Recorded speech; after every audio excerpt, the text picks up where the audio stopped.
Okay, Assalamualaikum guys. Alphard AGH30, Velfire AGH30, Alphard AGH30, Velfire AGH30. Nampak tu, sana pun satu lagi.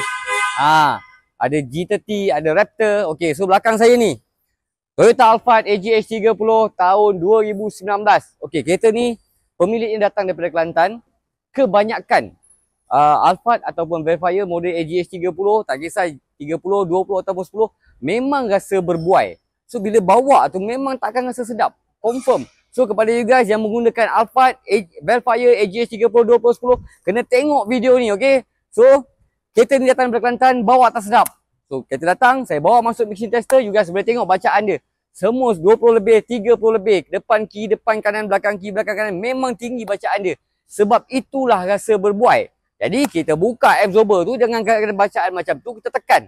Memang lembut guys, you guys boleh tengok kat sini, tekan. Depan dan belakang memang lembut. Jadi untuk selesaikan masalah tu, kita adakan ready stock. And then sebelum kita pasang, kita check dulu compression dan rebound. Kita cuba tekan dulu.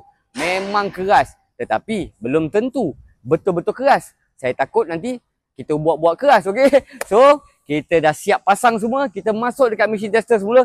Tengok bacaan dia. You guys boleh tengok. Sini. Semua bawah 20. 14. Depan kiri, depan kanan, belakang kiri, belakang kanan. Semuanya di bawah 20.